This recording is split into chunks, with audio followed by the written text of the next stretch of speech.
Kumusta mga kalutong bahay? Ngayon ay gagawa tayo ng isang mga paborito nating Pinoy merienda. Ang crispy turon with saging. Wow! Ito yung simpleng pampatamis na siguradong magugustuhan ng buong pamilya. Mura lang, madaling gawin at syempre sobrang sarap. Kaya kung gusto nung matutunan kung paano gumawa ng perfect crispy turon, samahan mo ako hanggang dulo ng video. So ayan, mayroon tayong 5 pirasong saging na saba, dapat hinog pero hindi sobrang lambot. So nabalatan ko na ng ating saging, tapos hiwain na natin ito sa gitna para maging panti at madaling i-roll. Ngayon ilatag natin ang lumpia sa wrapper. Ilalagay natin ang isa piraso ng saging, tapos pwede kang maglagay ng konting asukal para maging matamis siya sa yan. Ilalagay ko yung pula na na asukal.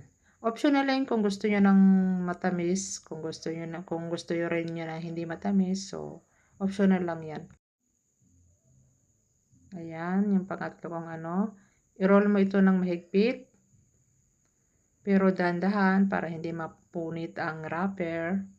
Pag malapit ka na sa dulo, basahin mo ng kaunting tubig para dumikit or sealed. Kaunting sealed, ayan. So, ayan yung pang-apat natin na wrapper. So, ganyan ang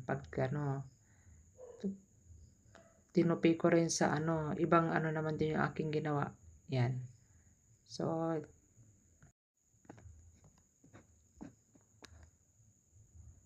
pang-5 turon na tayo. Yan, ibang style din yung paggawa ko ng wrapper. So, ngayon, okay, ready na tayo. Yung asukal natin, lalagyan natin ng kaunting tubig. So, ilalagay natin yan mamaya pagkatapos ng naprito ng ating turon. Okay, ready na tayo. Na-ready na ang ating mantika. Ngayon naman ay ihanda natin ng brown sugar. So, ayan, pinirito ko yung turon muna. Pero yung mga iba kasi inaano nila na nilalagay nila yung asukal. Caramelize nila. So, ayan. Depende sa gusto mo, pero ako gusto ko yung may konting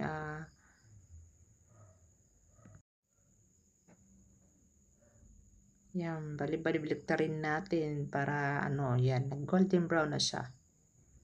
Iprito muna ang turon sa medium heat lang. Hindi masyadong mainit para hindi masunog ang wrapper. Hintayin mo lang na magiging golden brown ang mga 2 to 3 minutes bawat side.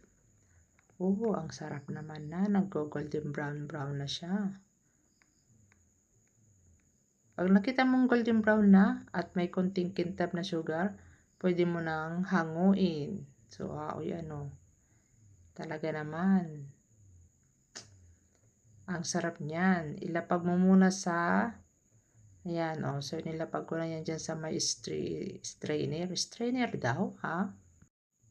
Yan, para maalis ang excess oil niya. Ayan, crispy ng golden at mabango pa. Wow, sarap. Pang merienda. So, ngayon, ilalagay natin yung ating asukal na nilagyan ng tubig. Yan.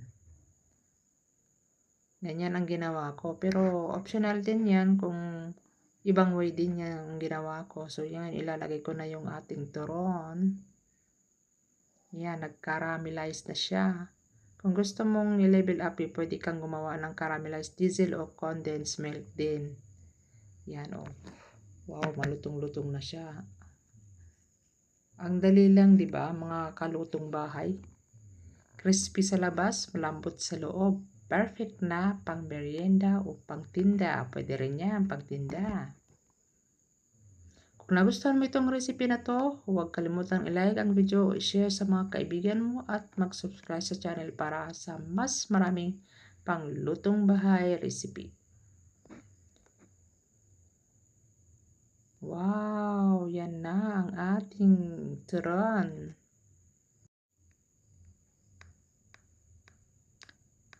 Ayan na siya.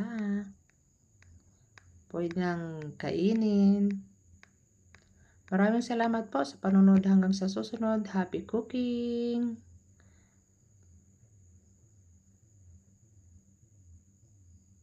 O, diba? Ang sarap.